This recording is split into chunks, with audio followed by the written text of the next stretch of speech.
Voici ce que la France a apporté en Afrique depuis 1960. En 2003, l'historien français François-Xavier Verschave, après des enquêtes approfondies sur les relations entre la France et les Africains, a déclaré que l'histoire de la France en Afrique depuis 1960 est le plus grand scandale de la République française. C'est ainsi qu'il va publier ses enquêtes dans son célèbre livre intitulé La France-Afrique, le plus long scandale de la République. Ainsi, le général de Gaulle, qui voulait continuer à piller les pays africains, va installer le plus grand système mafieux de l'histoire du continent africain. C'est le système de la France-Afrique qui est basé sur certaines objections. Numéro 1. Les coups d'État. L'Afrique est le continent sur lequel il y a eu le plus grand nombre de coups d'État dans le monde. On accuse souvent les pays africains de faire des coups, mais en réalité, tous ces coups d'État sont liés aux ingérences répétées de la France dans les affaires africaines.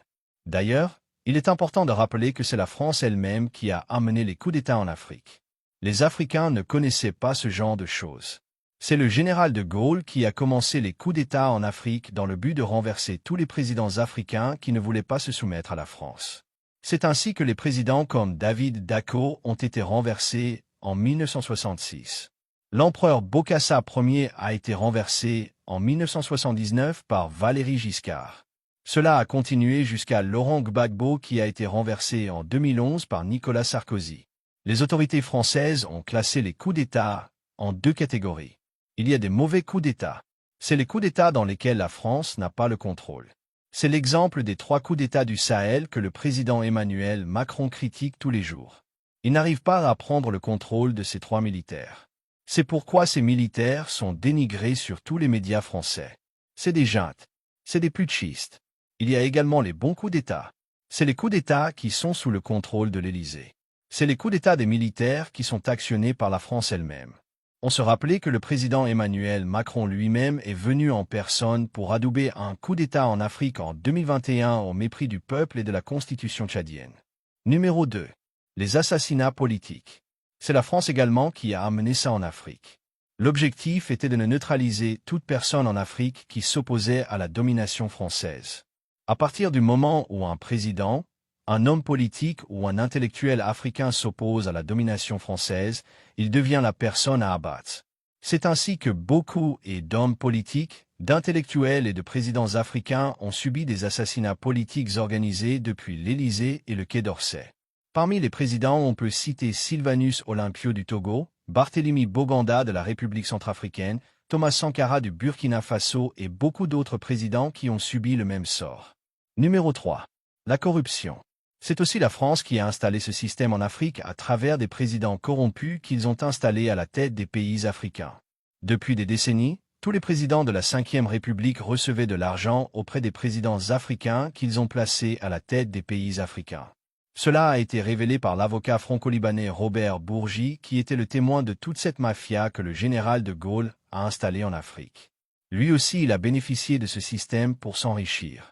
Aujourd'hui, la justice française accuse l'ancien président Nicolas Sarkozy d'avoir reçu de l'argent venant d'Afrique pour financer sa campagne présidentielle, mais il faut rappeler qu'il n'est pas le seul. La justice française fait semblant de ne pas savoir que Nicolas Sarkozy n'est pas le seul homme politique français qui a reçu l'argent en Afrique pour financer sa campagne. L'ancien ministre des Affaires étrangères français Roland Dumas avait déclaré clairement que tous les dirigeants de la Ve République ont reçu de l'argent venant d'Afrique. L'avocat franco-libanais Robert Bourgi, qui était le conseiller de tous les présidents africains, l'a bien avoué dans son livre intitulé « Ils savent que je sais ». Numéro 4. Les rébellions armées. Les rébellions armées en Afrique sont l'œuvre de la France.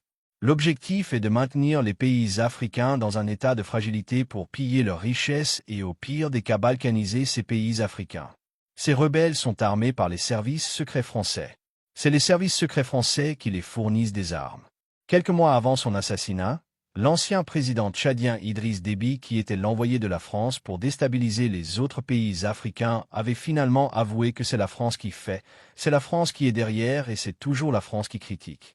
Aujourd'hui, les autorités françaises ne se cachent même plus. Ils soutiennent ouvertement les rebelles au Sahel. Le porte-parole des rebelles a avoué clairement sur les médias français qu'il recevait de l'aide de la France. Numéro 5. Les terreaux-terreaux. C'est également la France et la coalition de l'OTAN qui ont installé les terreaux-terreaux en Afrique. L'objectif est de fragiliser les pays africains afin de mettre la main sur leurs richesses. Dans son livre intitulé Jeux de guerre, l'enquêteur français Marc Eschinger explique comment les autorités françaises se sont enrichies sur le malheur qu'ils ont installé en Afrique à travers les terreaux.